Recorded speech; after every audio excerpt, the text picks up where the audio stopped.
আল্লাহ রাব্বুল আলামিন বলেন, বিনা হিসেবে জান্নাতে যাবে যেই মানুষগুলো, তাদের দুইটা চিহ্ন থাকবে, আলামত থাকবে। এক নম্বর আলামত হচ্ছে ও আম্মা মান খাফা মাকামা রাব্বিহি, সে আল্লাহর সামনে দাঁড়ানোর ভয় করে, অর্থাৎ তার ভিতরে সব সময় টেনশন করে, এই যে চাচার গাছের মধ্যে আম পেকে আছে, এই আমটা যদি আমি হাত দিয়ে স্পর্শ করি, এই আমটা ধরার কারণে আমাকে জাহান্নামে যাওয়া লাগবে। এই যে আমার বন্ধুর পকেটের মধ্যে একটা 500 টাকা নোট রয়েছে, দুষ্টামি করে মজা করে বন্ধুর 500 টাকা নোটটা যদি আমার পকেটের মধ্যে ঢুকাই দেই, আল্লাহর কাছে জবাবদিহি করতে হবে। এই 500 টাকা নোটটা দুষ্টামি করে মেরে দেওয়ার কারণে আমাকে জাহান্নামে যাওয়া লাগবে। আওয়াজ দিয়ে বলুন কথা ঠিক কিনা? তাহলে ও আম্মা মান খাফা মাকামা রাব্বিহি, আল্লাহর সামনে যেই ব্যক্তি দাঁড়ানোর ভয় করবে, ওই ব্যক্তি জান্নাতে চলে যাবে। ওয়া নাহান নাফসা আনিল হাওয়া, যেই লোক আল্লাহর সামনে দাঁড়ানোর ভয় করে, ওই লোকটা জান্নাতে চলে যাবে। ওয়া নাহান নাফসা আনিল হাওয়া, আর জান্নাতি মানুষের 2 নাম্বার গুণ থাকবে, নিজের কুপ্রবৃত্তিকে, নিজের যৌবনকে আল্লাহর ভয়ে সব সময় হেফাজত করবে। আওয়াজ দিয়ে বলুন সুবহানাল্লাহ। নিজের যৌবনকে আল্লাহর ভয়ে হেফাজত করতে হবে। গভীর রজনী হয়ে গেছে, একটা মহিলা তোমাকে পছন্দ করে, রাত্রে 2টা-3টার সময় তোমাকে ফোন করে দিয়েছে, কোথায় আছো, আমার ঘরে আসো, আজকে কেউ নাই, তোমার ভাই নাই, তোমার দুলাভাই নাই, আজকে চলে আসো। তোমার বান্ধবী তোমাকে ফোন করেছে, আগামী এত তারিখে আমাদের কলেজে বিদায় অনুষ্ঠান, আজকে ঘুরতে যেতে হবে। এই বান্ধবীকে, এই বাবিকে আর এই শালিকে ডাকার পরে কোনো মহিলাকে যেই পুরুষ ত্যাগ করে, ওই পুরুষটা জান্নাতে চলে যাবে। আওয়াজ দিয়ে বলুন সুবহানাল্লাহ। মুহতারাম হাজিরিন, নিজের ভিতরে কুপ্রবৃত্তি রয়েছে আর নিজের যৌন খায়েশাতকে আল্লাহর তরে যদি কোনো মানুষ কুরবানি করে দিতে পারে, ওই মানুষটা এই পৃথিবীর মধ্যে সবচাইতে বড় আল্লাহর ওলি হয়ে যেতে পারে কি যেতে পারে না? আপনাদেরকে আমি বনি ইসরাইলের 3 জন যুবকের ঘটনা বলি। তারা নিজেদেরকে কিভাবে তৈরি করেছিল। বুখারীর সহিহ হাদিস। কোন কিতাবের হাদিস? বুখারীর সহিহ হাদিস। 3 জন বনি ইসরাইলের যুবক ঘর থেকে বের হয়ে গিয়েছে। ঘর থেকে বের হয়ে যাওয়ার পরে রাত্রের বেলায় এমন ঝড় তুফান আর বৃষ্টি শুরু হয়েছে। তারা চিন্তা করলো কোন জায়গায় যাওয়া যায়, কোথায় আশ্রয় নেওয়া যায়। বিশাল বড় একটা পাথরের মধ্যে, পাহাড়ের মধ্যে একটা ছোট সুড়ঙ্গ দেখে, ছোট সুড়ঙ্গর ভিতরে ওই 3 জন যুবক ঢুকে পড়ে। ঢুকে পড়ার পরে বৃষ্টির পানি পড়তে পড়তে ওই পাহাড় থেকে বড় একটা পাথর পরে তাদের দরজাটা বন্ধ হয়ে যায়। ওই গুহার দরজাটা বন্ধ হয়ে যায়। গুহার দরজা যখন বন্ধ হয়ে যায়, এমনি অন্ধকার, আবার ভিতরে দরজা বন্ধ করার অন্ধকার, এমন অমাবস্যার অন্ধকারের মধ্যে তারা আটকে পড়লো।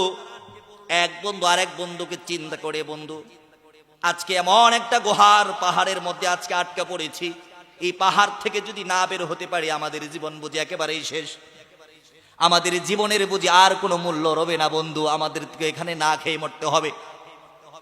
3 বন্ধু চিন্তা করলো, বন্ধু আমরা যেহেতু যুবক মানুষ, 3 জন একত্রিত হয়ে পাথরটাকে ধাক্কা দেই।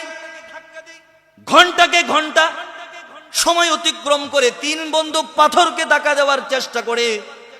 না না না, এই পাথর তো ধাক্কা দিলে সরবে না। এই পাথরকে যতই ধাক্কা দেয় মনে হয় তারা পিছনের দিকে যায়। একবার সারা রাত্রি অতিক্রম হওয়ার পরে এক বন্ধু আরেক বন্ধুরে বলে, বন্ধুরে আমরা দুনিয়াতে কি কোনো ভালো কাজ করেছি কিনা একটু মনে করো। আমরা যেই ভালো কাজটা করেছি, ওই ভালো কাজের উসিলা দিয়ে আল্লাহর কাছে দোয়া করি। আওয়াজ দিয়ে বলুন সুবহানাল্লাহ। আমরা ভালো কাজের উসিলা দিয়ে আল্লাহর কাছে দোয়া করি না, কারণ ভালো কাজের উসিলা দিয়ে দোয়া করলে দোয়া কবুল করে নিবেন কে? আর খাজা বাবা, গাজা বাবা, পীর বাবা, মাজার বাবা, ভণ্ড বাবা, ন্যাংটা বাবার নামে দোয়া করলে ওই দোয়াটা গজব দ্বারা কবুল করে নিবেন কে? এই জন্যই 3 জন যুবকের মধ্যে একজন যুবক সেজদার মধ্যে পড়ে গেল।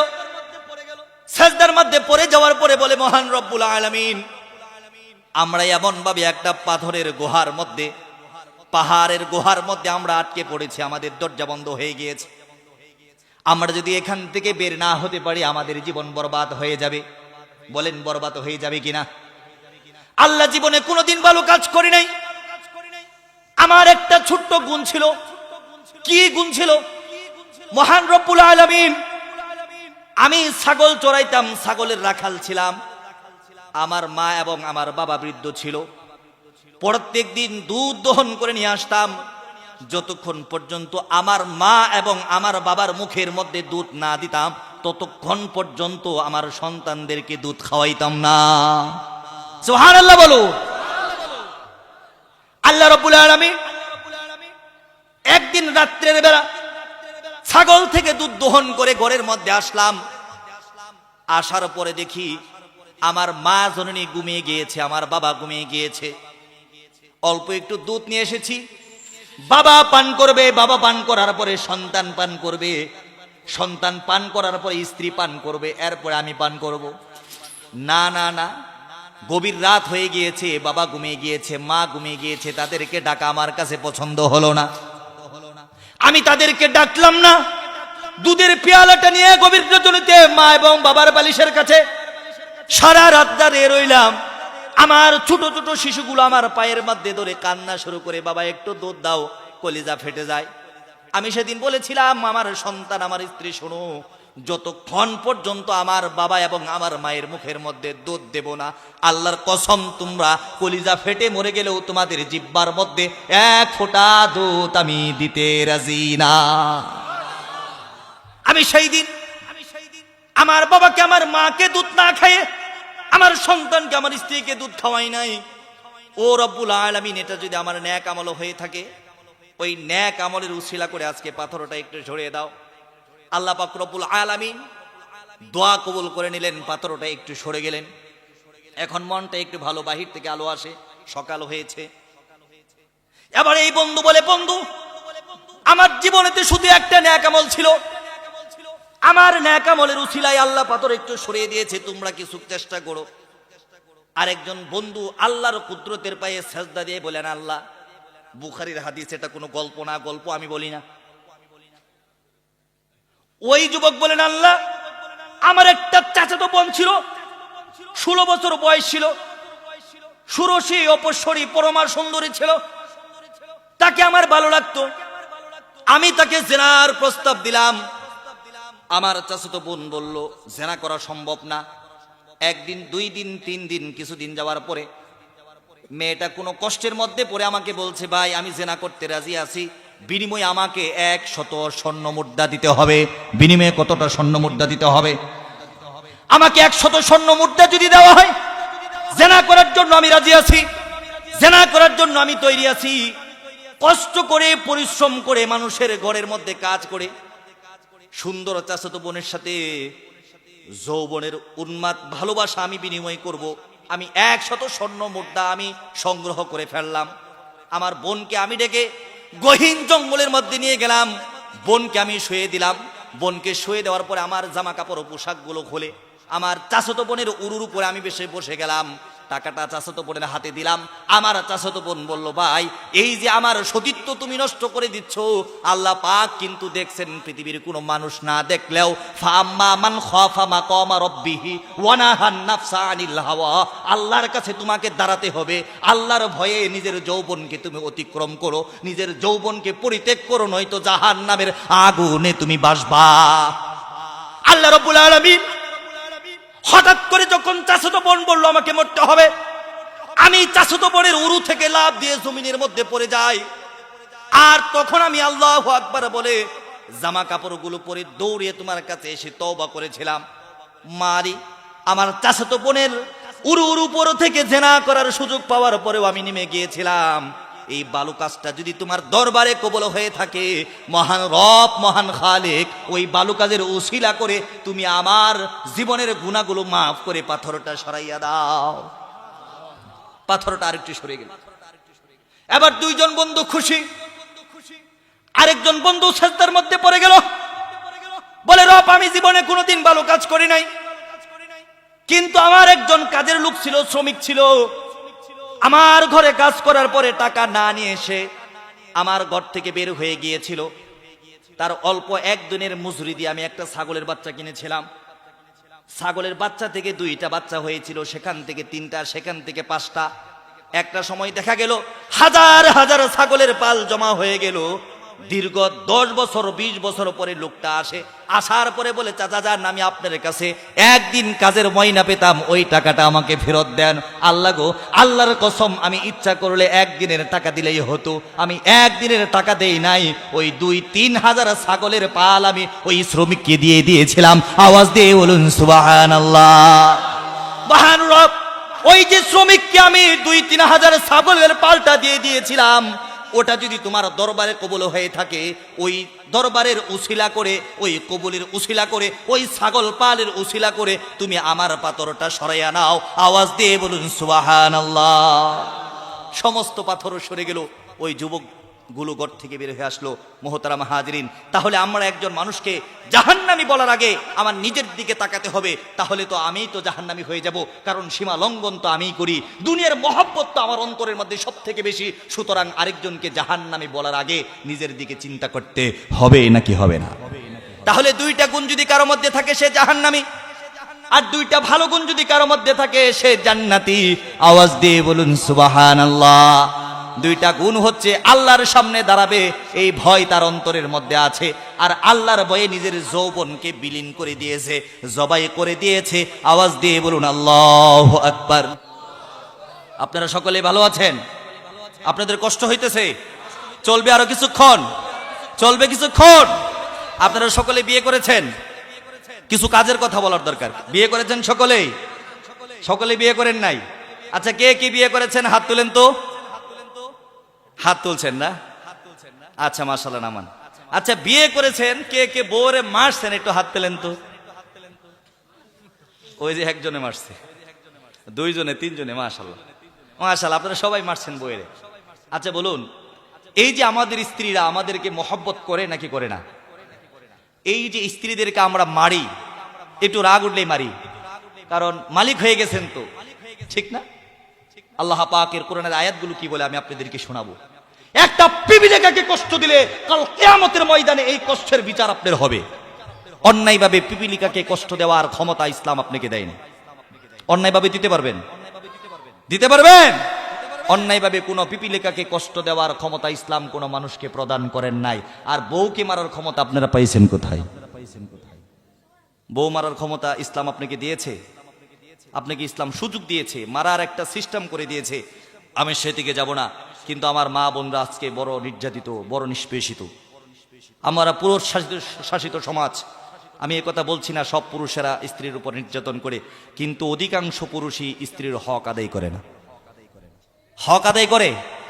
আপনি বিবাহ করেছেন, বিবাহ করার পরে স্ত্রীর কাছ থেকে অনুমতি নাই, বলা নাই, কওয়া নাই, আপনার ইচ্ছে করেছে আপনি বিদেশ চলে গিয়েছেন। এই বিদেশ চলে যাওয়ার অনুমতি ইসলাম তোমাকে দেয় নাই, ইসলাম তোমাকে দেয় নাই। স্ত্রীর হক আদায় করে, স্ত্রীর সাথে মহব্বত পয়দা করে, স্ত্রীকে সন্তুষ্ট করে, খুশি করে, এরপরে তোমাকে বিদেশ যেতে হবে, এরপরে তোমাকে দাওয়াতে তাবলীগে যেতে হবে, এরপরে তোমাকে হজ করতে যেতে হবে, এরপরে তোমাকে মসজিদে যেতে হবে। আওয়াজ দিয়ে বলুন কথা ঠিক কিনা? স্ত্রীর সাথে ভালো ব্যবহার করতে আমরা একেবারেই রাজি না। স্ত্রীর সাথে ভালো ব্যবহার করতে আমরা কি না, একেবারেই রাজি না। একটা বিষয় আমি আপনাদেরকে আরেকটু বিষয় একটা শেয়ার করি। অনেক লোক আছে, বাবা বিয়ে করিয়েছে, কি আর করা যাবে, বউ পছন্দ হয়েছে কিংবা হয় নাই, কিংবা 1 বছর 2 বছর 3 বছর সম্পর্ক করার পরে আরেকটা সুন্দরী মহিলার সাথে তার প্রেম হয়ে গেছে। এখন এই বউ তার কাছে একেবারেই ভালো লাগে। ভালো লাগে না তো লাগেই না। 1 মাস 2 মাস 3 মাস 4 মাস 1 বছর 2 বছর 5 বছর এই স্ত্রীর সাথে সে শারীরিক সম্পর্কও করে না। আওয়াজ দিয়ে বলুন কথা ঠিক কিনা? এই ওয়াজটা আপনার বাংলাদেশের সমস্ত উলামায়ে কেরাম করবে না। এই ওয়াজ কোনো হুজুর করবে না, সব হুজুর করবে না, আমি করে যাচ্ছি। কারণ আজকে বড়ই কষ্ট লাগে, বড়ই দুঃখ লাগে। আমরা কথাই কথাই বউকে খোঁটা দিতে পারি, কথাই কথাই চুলের মুষ্টির মধ্যে ধরতে পারি, কিন্তু কথাই কথাই তার হক আদায় করতে আমরা রাজি না। আওয়াজ দিয়ে বলুন কথা ঠিক কিনা? এই যার একটা লোকের মেয়ে আপনি ঘরের মধ্যে নিয়ে আসছেন, এই মেয়েটা ছোট ছিল, বাবা কষ্ট করে আস্তে আস্তে বড় করেছেন, অনেক যত্ন করেছেন। বাবা বাজার থেকে আসলে একটা চকলেট এনে সর্বপ্রথম আপনার ওয়াইফের হাতেই তুলে দিয়েছেন। আবার এই মহিলাটা যখন আপনার ঘরের মধ্যে আসে, সর্বপ্রথম তার অন্তরের মধ্যে আপনি কষ্ট দেন, এরপরে আপনার মা কষ্ট দেয়, এরপরে আপনার বোন কষ্ট দেয়, এরপরে আপনার ভাই কষ্ট দেয়, প্রয়োজন হলে আপনার বাবাও এই মহিলাকে কষ্ট দিতে কোনো দ্বিধাবোধ করে না। যেই বাবা 16 বছর 18 বছর 20 বছর একটা মেয়েকে লালন পালন করেছে, ওই বাবা যখন মেয়েটাকে স্বামীর হাতে তুলে দিচ্ছে, বাবার কলিজা তো এমনি ফেটে যাওয়ার কথা, যাদের মেয়ে আছে তারা বোঝার কথা। বাবার কলিজা ফেটে যাচ্ছে, মেয়েটাকে কার কাছে দিচ্ছি, মেয়েটাকে কার কাছে দিচ্ছি। আবার সেই সাথে সাথে আপনি 4 লাখ টাকা যৌতুক নির্ধারণ করে দিয়েছেন। আপনার মতো কুলাঙ্গার আর কপাল পোড়া এই পৃথিবীতে আর কেউ হইতে পারে না। আমরাও বুঝি না, আমরা বলি ছেলে বিদেশ করে আসছে, ছেলে সেনাবাহিনীতে চাকরি করে, ছেলে সরকারি চাকরি করে 5 লাখ টাকা দিয়ে বিয়ে দিলাম। আপনি ভাবছেন 5 লাখ টাকা দিলে এই ছেলের কাছে বিয়ে হবে?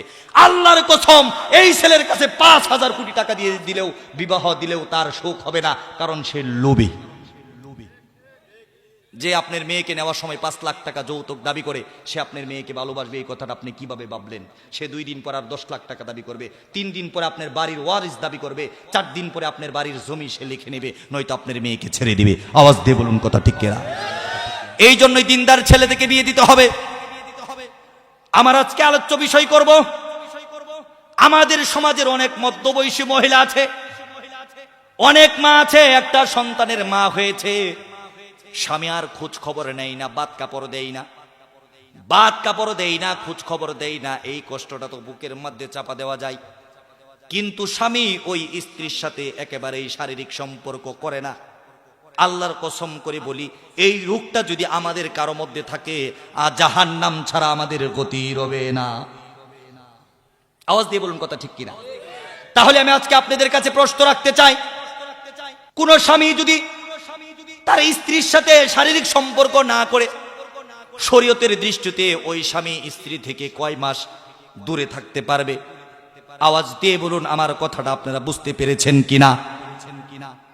হযরত উমর ইবনুল খাত্তাব রাদিয়াল্লাহু তাআলা আনহুর জামানায়, হযরত উমর ইবনুল খাত্তাব রাদিয়াল্লাহু তাআলা আনহু ঘর থেকে বের হয়ে গিয়েছেন, গভীর রজনীতে দেখবেন কে কি অবস্থা, কে কি করে। হযরত উমর ইবনুল খাত্তাব রাদিয়াল্লাহু তাআলা আনহু ছদ্মবেশে যাইতেছেন মরুভূমির বুক চিরে। একটা ঘর থেকে একটা মেয়ে যৌবনের তাড়নায় স্বামীকে কাছে পাওয়ার আশায় কবিতা আবৃত্তি শুরু করে। সে বলতে থাকে, আজ রাত কত সুদীর্ঘ, আজ রাত কত গভীর, আজকে রাতের এই নিস্তব্ধ চাঁদের আলোতে যদি আমার স্বামীকে আমি পাইতাম, আমার জীবনের সব জ্বালা মিটাইতাম, নিজের জীবনের সব প্রেম আমার স্বামীর সাথে বিনোদন করতাম। আওয়াজ দিয়ে বলুন সুবহানাল্লাহ। উমর রাদিয়াল্লাহু তাআলা আনহু মনটা খারাপ হয়ে গেল। কি রে, আমার রাজ্যের মধ্যে থাকার পরে রাত বাজে 2টা 3টা, একটা মেয়ে যৌবনের তাড়নায় ঘরের ভিতর থেকে গান করে, কে তুমি, কে তুমি। উমর রাদিয়াল্লাহু তাআলা আনহু রাগী মানুষ, জুড়ে দরজার মধ্যে নক করে, বেড়ার মধ্যে নক করে বেড়াটা ভাঙ্গার অবস্থা করে ফেলে। মহিলা ভিতর থেকে আওয়াজ করে, কে তুমি? উমর রাদিয়াল্লাহু তাআলা আনহু বলেন, আমি একজন মুসাফির, কিন্তু আজকে আমার রাগ হয়েছে, এই গভীর রজনীতে তুমি যৌবনের গান গাও, তার কারণটা কি? মহিলা উত্তর দিলেন, ও মুসাফির, আমি কেন যৌবনের গান গাই এই প্রশ্ন জিজ্ঞেস করার তুমি কে? আর তুমি এত রাত্রিতে আমার ঘরের মধ্যে, আমার দরজার মধ্যে, আমার বেড়ার মধ্যে যে আঘাত করেছো, কিংবা আমার ঘরের মধ্যে ঢুকে পড়েছো, এর বিচার আগামীকাল সকালে খলিফাতুল মুসলিমিন হযরত উমরের কাঠগড়ায় আমি তোমাকে আসামি করে দেব।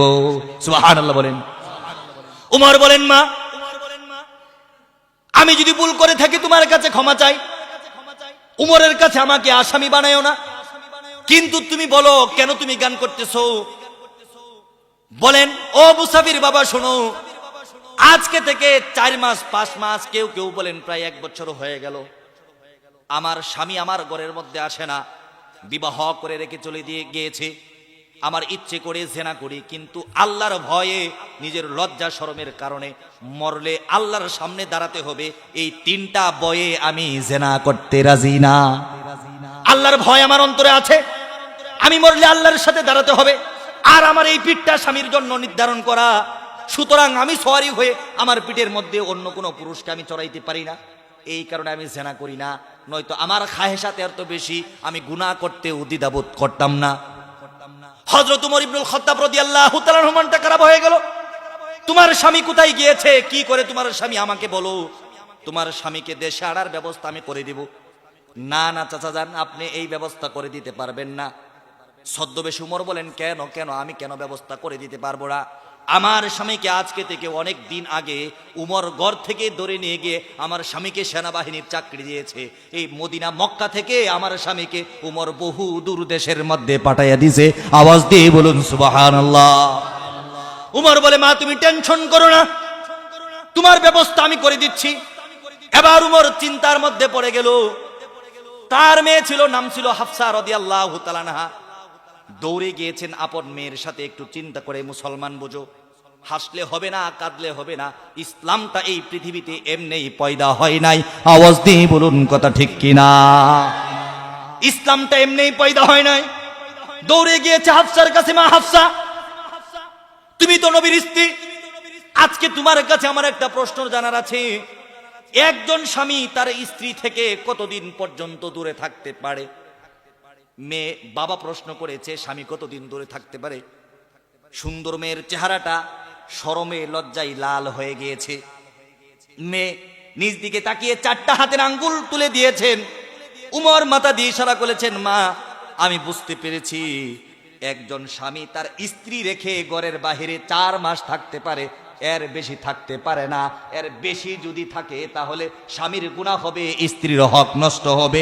আওয়াজ দিয়ে বলুন কথা ঠিক কিনা? আল্লাহ পাক রব্বুল আলামিনের আয়াত নাজিল করে দিয়ে, আয়াত আগেই নাজিল হয়েছে। উমর ইবনুল খাত্তাব রাদিয়াল্লাহু তাআলা আনহু, লিল্লাযীনা ইউলুনা মিন নিসাইহিম তারাব্বুসু 4 আশহুর ফাইন ফাউ ফাইন্নাল্লাহা গফুরুর রহিম।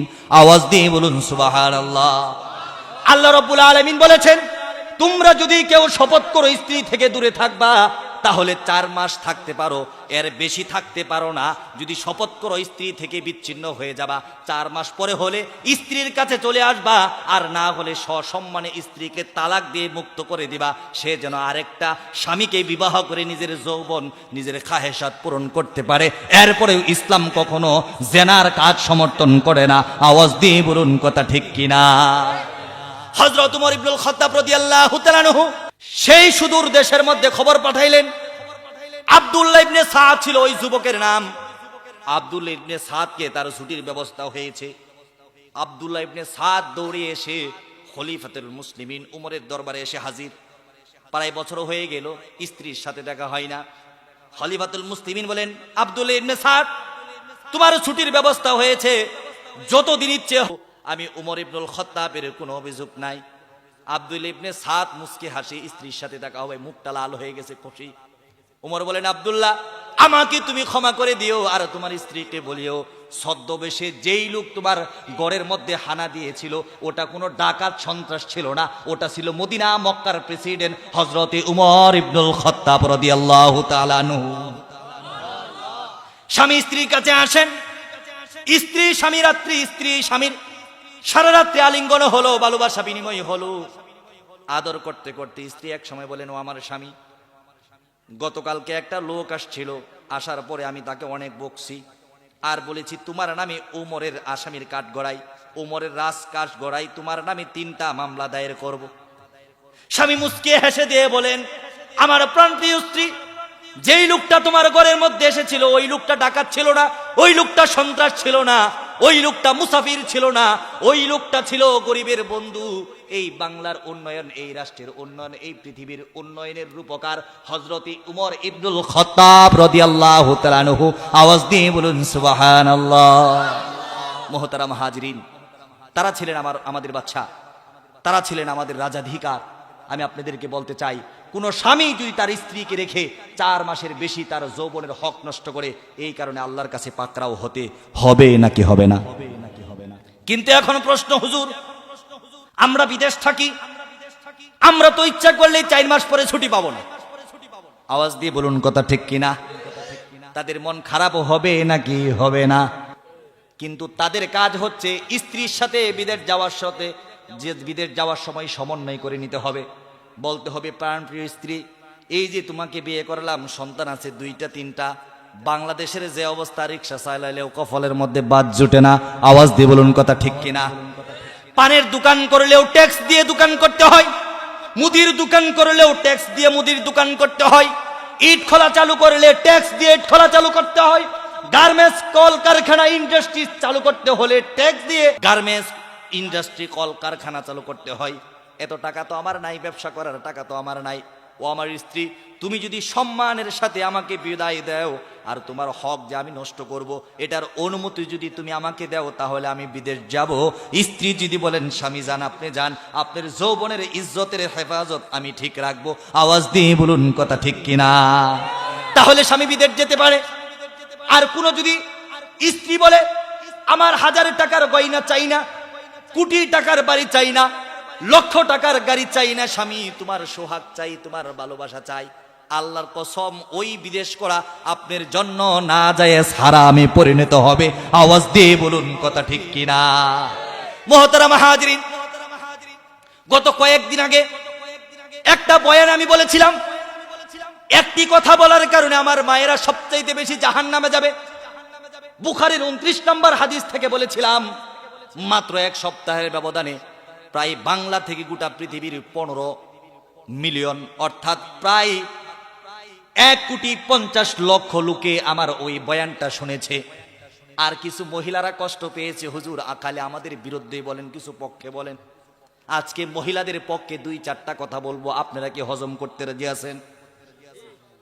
হজম করতে রাজি আছেন কিনা? 1 নাম্বার কথা বলতে চাই, এই যে সমাজের মধ্যে আমরা গৃহবধূকে নির্যাতন করি, যদি আমরা সমাজের মধ্যে গৃহবধূকে নির্যাতন করি, এর বিচারটা আল্লাহর আসামির কাঠগড়ায় দিতে হবে নাকি হবে না? আওয়াজ দিয়ে বলুন। আমরা যদি পুত্রবধূকে প্রত্যেক দিন মারধর করি, খাবারে কষ্ট দেই, পোশাকে কষ্ট দেই, কথাই কষ্ট দেই, তাহলে এর বিচার আল্লাহ করবেন নাকি করবেন না? শুধু বিচার করবেন এমনটা নয়, এমনটা নয়। এই বিচার করার কারণে এমন হতে পারে এই গৃহবধূকে নির্যাতন করার কারণে স্বামী জাহান্নামে যাবে, এই গৃহবধূকে নির্যাতন করার কারণে শাশুড়ি জাহান্নামে যাবে, এই গৃহবধূকে নির্যাতন করার কারণে দেবর জাহান্নামে যাবে, এই গৃহবধূকে নির্যাতন করার পর কারণে বাসুর জাহান্নামে যাবে, এই গৃহবধূকে নির্যাতন করার কারণে ননদিনী জাহান্নামে যাবে। এমনও হতে পারে এই গৃহবধূকে নির্যাতন করার কারণে শ্বশুর মশাই জাহান্নামে যাবে। আওয়াজ দিয়ে বলুন কথা ঠিক কিনা? একটা মেয়ে বাবার ঘর ছেড়ে এসেছে, প্রত্যেক দিন বাবার ঘরের মধ্যে সুন্দর খাবার খাইতো, মাছের বড় পেটি, মাছের বড় মোড়া, মাছের মাথা নিজ হাত দিয়ে দিত, মজা করে খাইতো। কখনো বসে খাইতো, কখনো শুয়ে খাইতো, কখনো হেঁটে খাইতো। যদিও এটা খাওয়ার আদব না, অর্থাৎ ওখানে সে একদম স্বাধীন ছিল। আওয়াজ দিয়ে বলুন কথা ঠিক কিনা? ওই মেয়েটা যখন আপনার ঘরের মধ্যে আসে, সর্বপ্রথম কাজ হচ্ছে তাকে রান্না করতে হবে। ও মুসলমান মা বোন, তো রান্না করার জন্য পৃথিবীতে আসছে, রান্না তো মা বোন করবেই। একটু চিন্তা করে দেখুন, ওই যে মেয়েটা রান্না করেছে, রান্না করার সময় তার স্মৃতি মনে পড়েছে, বাবার ঘরের মধ্যে মাছের মোড়া খেতাম কি খেতাম না। এখন চিন্তা করে, মাছের মোড়া তো এখানে আমার জুটবে না। ওই মেয়েটা রান্না করেছে, স্বামীর জন্য খাবার দিয়েছে, স্বামী খেয়েছে, স্বামী বলে নাই তুমি খেয়েছো কিনা। শ্বশুরকে খাবার দিয়েছে, শ্বশুর জিজ্ঞেস করে নাই বৌমা তুমি খেয়েছো কিনা। শাশুড়িকে খাবার দিয়েছে, শাশুড়িও জিজ্ঞেস করে নাই বৌমা তুমি খেয়েছো কিনা। ননদিনীকে খাবার দিয়েছে, ননদিনীও জিজ্ঞেস করে নাই বাবি আপনি খেলেন কিনা। দেবরকে খাবার দিয়েছে, দেবরও জিজ্ঞেস করে নাই বাবি আপনি খাইলেন কিনা। বাবি শ্বশুরকে খাওয়াইলো, দেবরকে খাওয়াইলো, বাসুরকে খাওয়াইলো, ননদিনীকে খাওয়াইলো, ননদিনীর জামাইকে খাওয়াইলো। সবাইকে খাওয়ানোর উপরে দেখলো মাছ নাই, মাছের মোড়া নাই, ঝোল নাই, 2টা আলো নাই। এরপরে এই মেয়েটা আর একটা ডিম সিদ্ধ করেছে কিংবা একটা ডিম বাজি করেছে। এই মেয়েটা কেন ডিম বাজি করলো? এই কারণে মেয়েটার উপর 4-5 জন একসাথে নির্যাতন করে নাকি করে না? এই যে মেয়েটাকে আপনি কালেমা পড়ে আল্লাহকে শাহাদাতের সাক্ষী দিয়ে কাবিলতু আলহামদুলিল্লাহ বলে আপনার ঘরের মধ্যে নিয়ে আসছেন, আল্লাহর কসম করে বলি এই পৃথিবীর মধ্যে যদি চন্দ্র সূর্য ওঠা বন্ধ করে দেয়, এই স্ত্রীর হক আপনার উপর থেকে যাবে না, স্ত্রীর হক আপনার বন্ধ হবে না, স্ত্রীর হক আপনাকে জারি রাখতে হবে। আওয়াজ দিয়ে বলুন কথা ঠিক কিনা? স্ত্রীকে যদি একটা অন্যায়ভাবে সরিষার দানা পরিমাণ কষ্ট দেন, আল্লাহ রাব্বুল আলামিন কোরআনে কারীমের মধ্যে বলেছেন, ফামাইয়া আমাল মিসকালা যাররাতিন খায়রান ইয়ারা ওয়া মাইয়া আমাল মিসকালা যাররাতিন শাররান ইয়ারা। যাররা পরিমাণ হিসাব তোমার কাছ থেকে নেওয়া হবে। একটা যাররা পরিমাণ সরিষার দানার সমপরিমাণ নেক আমল যদি করো তুমি দেখতে পারবা, আর যাররা পরিমাণ বদ আমল যদি করো, তোমার কথার কারণে যদি তোমার বউমা কষ্ট পেয়ে থাকে, শাশুড়ি তুমি সাবধান। আওয়াজ দিয়ে বলুন কথা ঠিক কিনা? মানুষের সাথে গল্প করে, আমার মেয়ের জামাইটা খুব ভালো, আমার মেয়ের জামাইটা কেমন, ভাবি আমার মেয়ের জামাইটা এত ভালো, এরকম ভালো জামাই হয় না। কেন কেন? আপনার মেয়ের জামাই কি করেছে? আরে আমার মেয়ের কথা ছাড়া কিচ্ছু শোনে না। মানে মানে ঈদের মধ্যে ৬০,০০০ টাকা দিয়ে শাড়ি কিনে দিয়েছে মেয়েকে, গয়না কিনে দিয়েছে, বাচ্চার জন্য জামা কাপড় কিনেছে, এর বাপ মারে কিচ্ছু দেয় নাই। এরপরে আমার মেয়ে যদি বলে আজকে সারা রাত দাঁড়াই থাকবা, দাঁড়াই থাকবো, যদি বলে আজকে সারা রাত শুয়ে থাকবা, শুয়েই থাকবো, যদি বলে আজকে সারা রাত তুমি ঘুরা আমি গাড়ি, এরপরে ঘুরাই হয়ে থাকবো। আমার মেয়ে জামাইয়ের মতো জামাই হয় না, কত ভালো, কিন্তু ভাবি ছেলেটারে বুঝাই ফেনে বউয়ের কথা ছাড়া মোটেও না। আওয়াজ দিয়ে বলুন কথা ঠিক? তোমার মেয়েটা তোমার কাছে ভালো, মেয়েটা সকাল 10টায় ঘুম থেকে উঠে তোমার কোনো কষ্ট লাগে না, নিজে নামাজ পড়ো না, মেয়েটা নামাজ পড়ো না, তুমি হাজি সাহেব একা একা মসজিদে চলে যাও। বউ কেন ফজরে নামাজ পড়ে নাই, লাঠি নিয়ে বউকে পিটাও, তোমরা হাজি সাহেব, তোমার হাজিগিরি থাকবে না। স্ত্রী নামাজ পড়ে না, একবার বলো নাই কেন নামাজ পড়ো না। মেয়েটা নামাজ পড়ে না, মেয়েটাকে একবার জিজ্ঞেস করো না। মেয়ে দেখতে গিয়েছো, মেয়েকে জিজ্ঞেস করো কোরআন পড়তে পারো কিনা মা। মেয়ে পারলে বলে হ্যাঁ পারি, না পারলে বলে পারি না। একবার হাজি সাহেব কোনোদিন ছেলেকে জিজ্ঞেস করো নাই ছেলে কোরআন শিখলা না কেন? আওয়াজ দিয়ে বলুন কথা ঠিক কিনা? তাহলে যদি আমরা স্ত্রীদের উপর, গৃহ বধূদের উপর যদি নির্যাতন করি, এর কারণে আল্লাহর কাছে বিচার হবে নাকি হবে না? প্রত্যেকটা মানুষের দুই ধরনের গুনাহ, একটা হচ্ছে হকুল্লাহ, আল্লাহর হক নষ্ট করার কারণে গুনাহ হয়। আল্লাহ রাব্বুল আলামিন বলেন, আমার হক যদি কোনো বান্দা নষ্ট করে, অর্থাৎ নামাজ না পড়ে, রোজা না রাখে, হজ না করে, যাকাত না দেয়, আমার সাথে কবিরা গুনাহ করে, আমি আল্লাহর যদি ইচ্ছা হয় ওই বান্দাকে ক্ষমা করে দিয়ে নাজাতের উসিলা করে দিব। আওয়াজ দিয়ে বলুন সুবহানাল্লাহ। কিন্তু হকুল ইবাদ, বান্দার সাথে যেই হক রয়েছে, এই হক যদি কোনো বান্দা নষ্ট করে, কোন হাজী সাহেব যদি তার পুত্রবধূকে অন্যায়ভাবে নির্যাতন করে, কোন স্বামী যদি তার স্ত্রীকে অন্যায়ভাবে নির্যাতন করে, কোন শাশুড়ি যদি তার পুত্রবধূকে অন্যায়ভাবে নির্যাতন করে, আল্লাহর নবী বলেন আজ-জুলমু জুলমাতুন ইয়াউমাল কিয়ামা, ওই জুলুমটা কিয়ামতের কঠিন ময়দানের মধ্যে অন্ধকার রূপ নেবে। এমন অন্ধকার রূপ নেবে, এই পুত্রবধূকে, নিজের স্ত্রীকে, নিজের বাবিকে, নিজের বৌমাকে নির্যাতন করার কারণে এই ফ্যামিলির প্রত্যেকটা নারী পুরুষ জাহান্নামে যাওয়া লাগতে পারে। আওয়াজ দিয়ে বলুন কথা ঠিক কিনা? তাহলে আজকে থেকে দুই হাত তুলে ওয়াদা করুন, আমাদের ঘরের মধ্যে যেই বৌমা থাকবে তাকে নির্যাতন করব না। নির্যাতন করবেন? আমরা যারা স্ত্রীকে বিবাহ করেছি, স্ত্রীর বরণ দিব, পোষণ দিব, খাবার দিব, যৌন খায়েশাত পূরণ করব। যুবকেরা নিজের গর্দান দিয়ে দিব, জীবন দিয়ে দিব, নিজের যৌবনকে কখনো বেপরোয়াভাবে নষ্ট করব না। আওয়াজ দিয়ে বলুন কথা ঠিক কিনা? এই যে আমাদের সমাজ চলছে, আমাদের মা বোনদের পর্দার অবস্থা এতটা খারাপ, এই যে মায়েদের পক্ষে বললাম, একটু বিপক্ষে বলি, আমাদের মায়েরা তাদের নিজের জীবনকে, তাদের নিজের যৌবনকে, তাদের নিজের চেহারাকে এতটা খারাপ আর এতটা ভয়ঙ্কর রূপে পেশ করেছে সমাজের সামনে।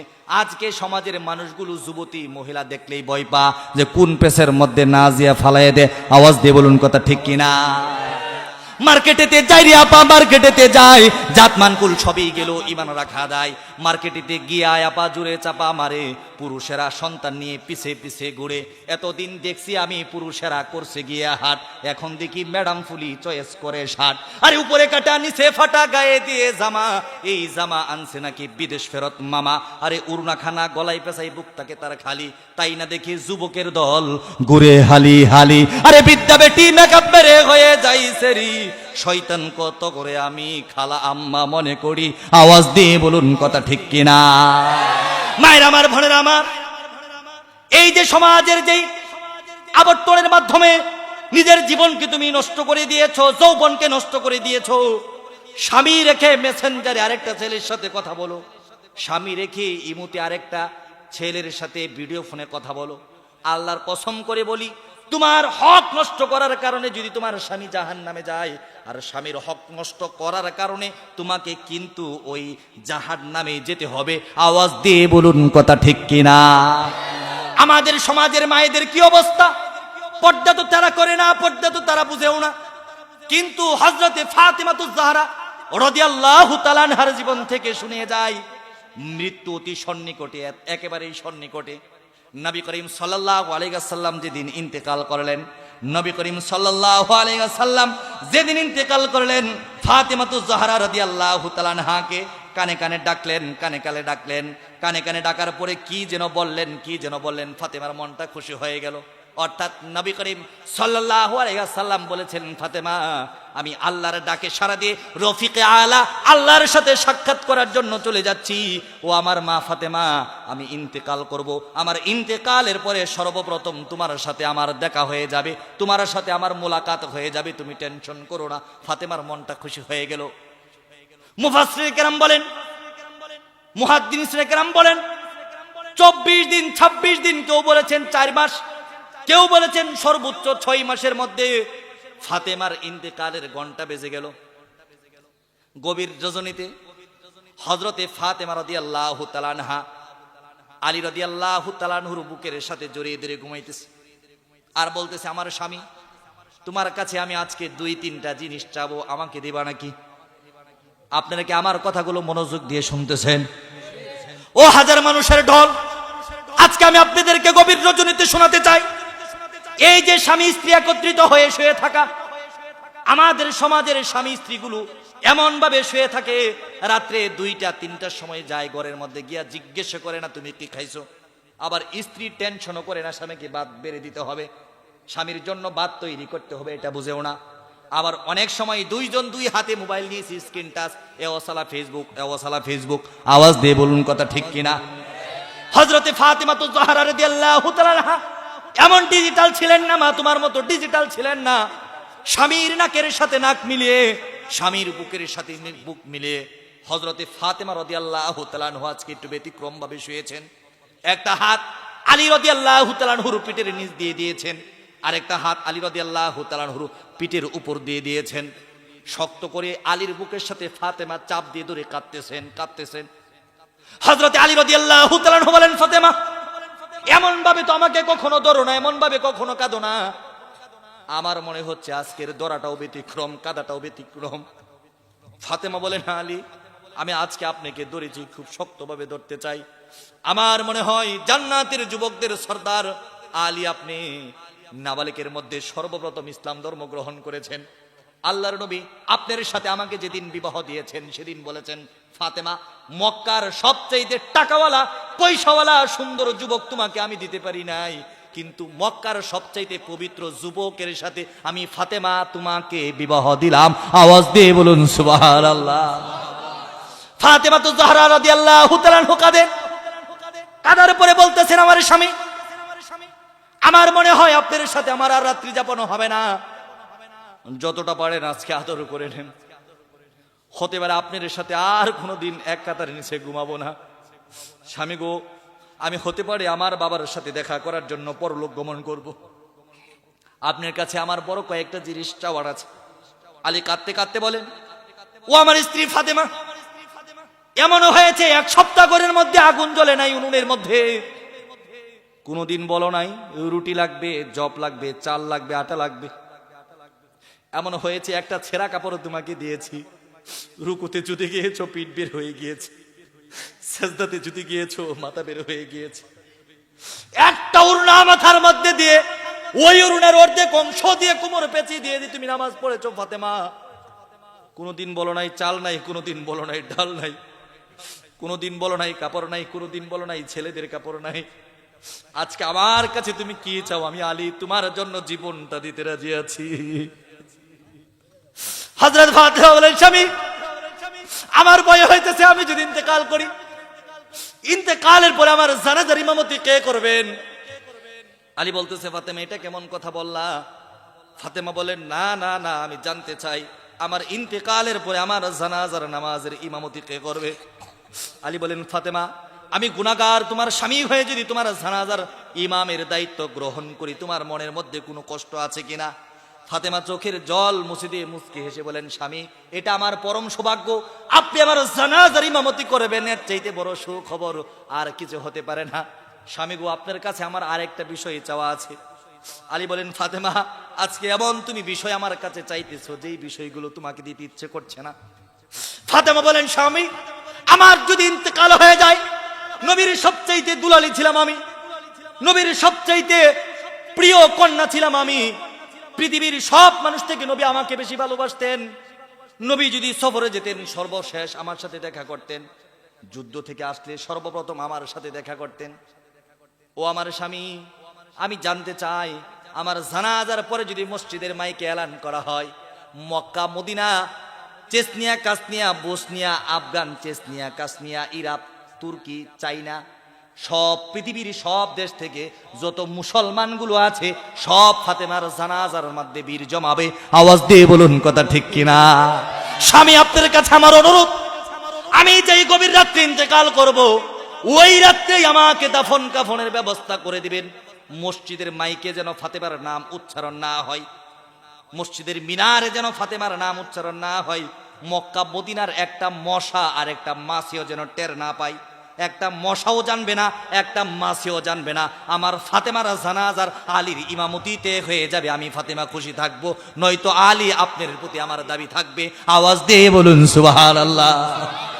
আলী কাঁদতে কাঁদতে বলেন, ফাতেমা আজকে কি জিনিস তুমি চাইতেছো দিতে ইচ্ছে করে না, যাও যাও যাও, তোমার জানাজার ইমামতিতে আমি রাজি আছি।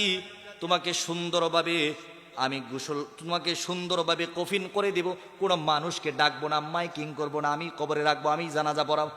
ফাতেমা বলেন, স্বামী গো আমার আরেকটা প্রশ্ন আছে, আমি ইন্তেকাল করব, কোনো পুরুষ মানুষ যেন আমাকে না দেখে, কোনো দায়ুস মহিলা যেন আমাকে না দেখে। আবু বকরের বড় মেয়ে আসমার কাছে আমাকে নিয়ে যান, আমি আসমাকে বলবো, আসমা আমি যদি ইন্তেকাল করি আমার জানাজা পড়াবে আলী আর গোসল দিবে তুমি। আওয়াজ দিয়ে বলুন সুবহানাল্লাহ। হযরতে ফাতেমা জাহরা রাদিয়াল্লাহু তাআলা আনহাকে আসমার কাছে নেওয়া হলো।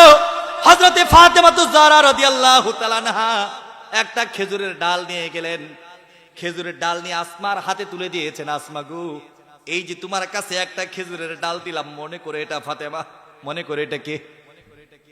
এই যে ফাতেমাকে তোমার হাতে তুলে দিলাম, আল্লাহর কসম বলে আমার কাছে অঙ্গীকার করো, ফাতেমাকে তুমি গোসল করাবে, ফাতেমার সতর তুমি দেখবে না, শরীরের উপর একটা কাপড় বিছিয়ে দিবে। ফাতেমার বডিটা কেমন ছিল, ফাতেমার পেটটা কেমন ছিল, ফাতেমার মাথাটা কেমন ছিল, এগুলো তুমি দেখবে না, তুমি ডেকে ডেকে আমি ফাতেমার গোসল করিয়ে আলীর হাতে তুলে দিবে। কিভাবে গোসল করাবে আমাকে একটু দেখাও। আসমা রাদিয়াল্লাহু তাআলা আনহা খেজুরের ডালটা মটির মধ্যে শুয়ে দিয়ে উপরে একটা কাপড় দিয়ে আস্তে আস্তে পানি দিয়ে পরিষ্কার করেন আর কাঁদেন, বলেন, ফাতেমা এই যে আপনি মরে গেছেন, আমি উপরের দিকে তাকিয়ে তাকিয়ে আপনার দাফনের ব্যবস্থা করি, আপনার গোসলের ব্যবস্থা করাই। ফাতেমা হযরতে আসমার কপালের মধ্যে চুম্বন করে দিয়ে বলেছেন, আসমা তুমি হও জান্নাতবাসী, হোক আমার আলী জান্নাতবাসী, আমি আজকে আলীর প্রতি খুশি, আসমা তোমার প্রতি খুশি। ওই রাত্রেই ফাতেমা ইন্তেকাল করেন। আসমা রাদিয়াল্লাহু তাআলা আনহা ওইভাবেই গোসল করিয়ে হযরতে আলী রাদিয়াল্লাহু তাআলা আনহু মাত্র 4-5 জন মুসল্লি নিয়ে জানাজা পড়িয়ে সাথে সাথেই মাটি দাফন কাফন দিয়ে আল্লাহর কাছে ফাতেমার জন্য মাগফিরাতের দোয়া করেন। আওয়াজ দিয়ে বলুন সুবহানাল্লাহ।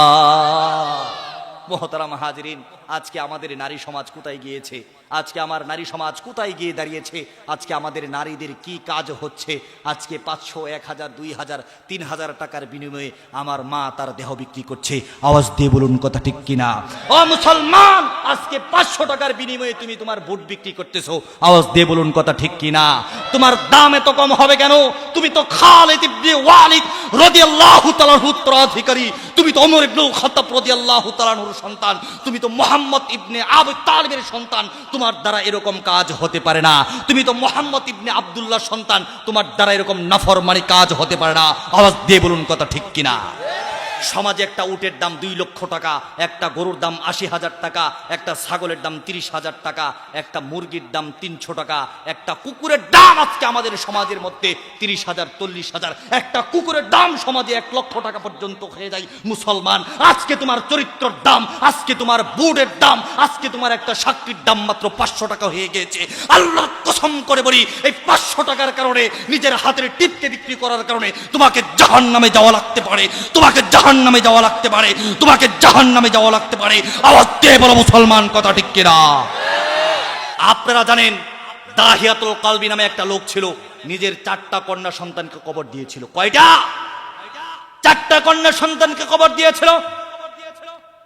আমি বলতে চাই, দাহিয়াতুল কলবি 4টা কন্যা সন্তানকে কবর দিয়ে যেই দৃষ্টান্ত স্থাপন করেছিল, বর্তমান বাংলার জমিনে আমার কিছু মা আর কিছু বোন আর কিছু ভাই ওই দাহিয়াতুল কলবির আইএমএ জাহিলাতের যুগকে হার মানিয়েছে।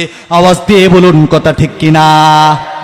গত 1 সপ্তাহ আগে আপনারা দেখেছেন, আয়েশা নামক একটা মেয়ে, 16 বছর কিংবা 18 বছর বয়স, তার মা তার ফুফাতো ভাইয়ের সাথে পরক্রিয়ায় লিপ্ত হয়ে গেল।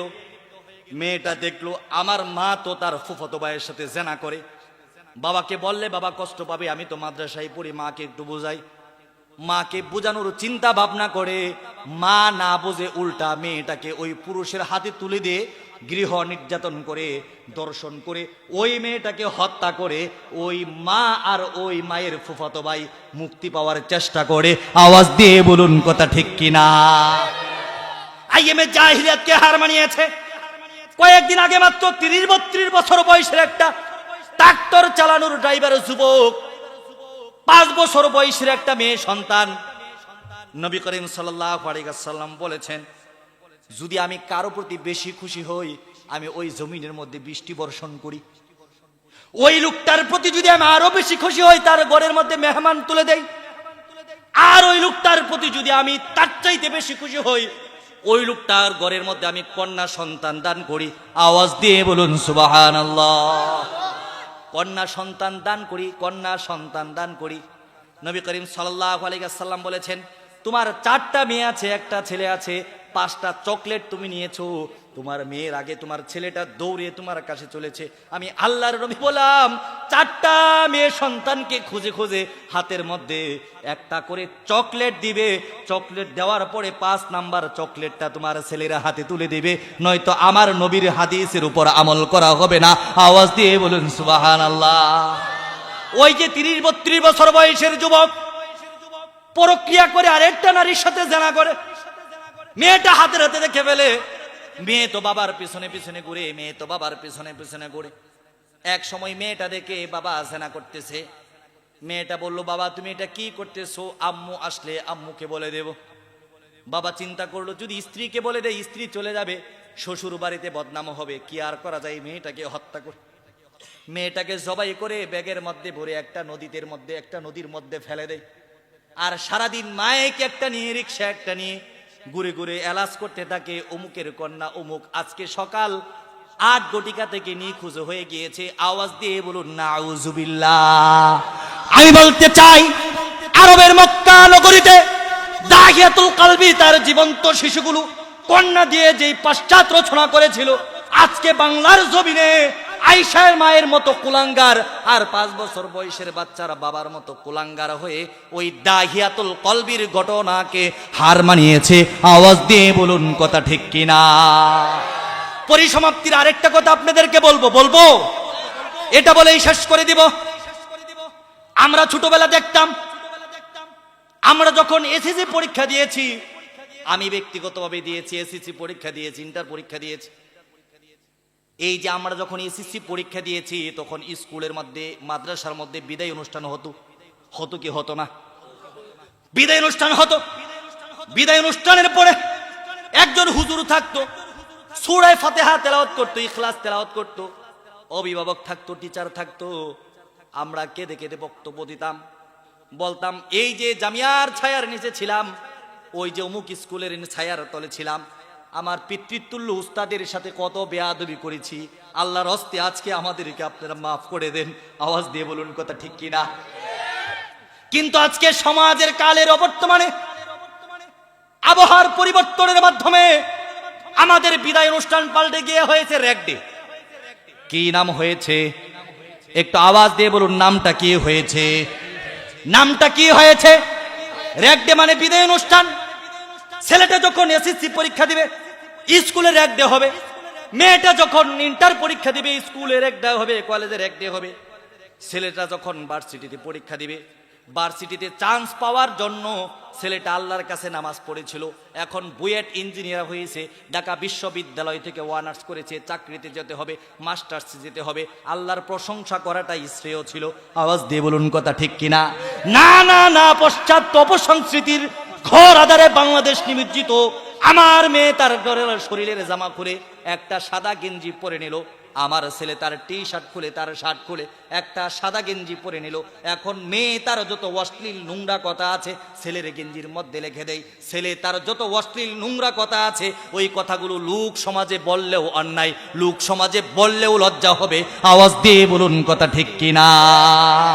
মেয়ে ছেলের শরীরের মধ্যে যৌনের আকার আকৃতি ইঙ্গিত করে, মেয়েটা ছেলের শরীরের মধ্যে যৌন আকার আকৃতি ইঙ্গিত করে যৌন কথা বলে, আর ছেলেটা মেয়ের গেঞ্জির মধ্যে যৌনের কথা বলে। এটাই হয় আমাদের সমাজের বিদায় অনুষ্ঠান।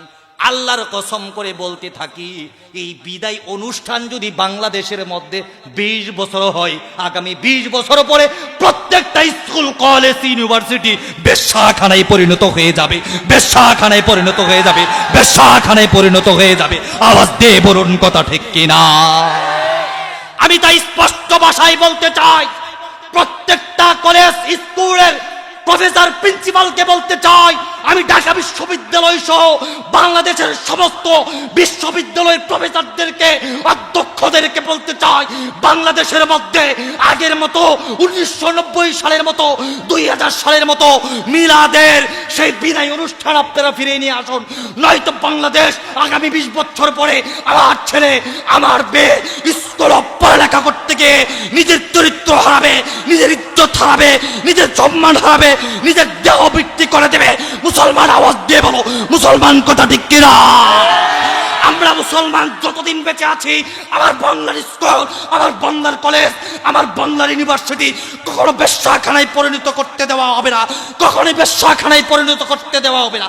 আমার ছেলে কোনো মেয়ের গেঞ্জির মধ্যে আঁকতে পারবে না, কোনো নাস্তিকের মেয়ে আমার ছেলের গেঞ্জির মধ্যে কোনো যৌন দৃশ্য, কোনো যৌনতামূলক উস্কানিমূলক কথা লিখতে পারবো না। আল্লাহর কসম করে বলি, প্রত্যেকেই যদি প্রত্যেকের ছেলে এবং মেয়েকে আমরা যদি নিয়ন্ত্রণ না করে এই দেশে বিবাহ প্রয়োজন হবে না। বিবাহ ছাড়াই আমেরিকা, লন্ডন, ব্রিটেনের মতো রাস্তার মধ্যে মানুষ একত্রিত হয়ে কুকুরের মতো যৌনাচার শুরু করে দেবে, কুকুরের মতো যৌনাচার শুরু করে দেবে, কুকুরের মতো যৌনাচার শুরু করে দেবে। আওয়াজ দিয়ে বলুন কথা ঠিক কিনা?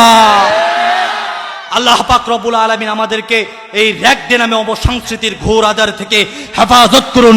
সকলে বলুন আল্লাহুম্মা আমিন। ওয়া আখিরু দাওয়ানা আনিল হামদুলিল্লাহি রাব্বিল আলামিন। আসসালামু আলাইকুম ওয়া রাহমাতুল্লাহি ওয়া বারাকাতুহু।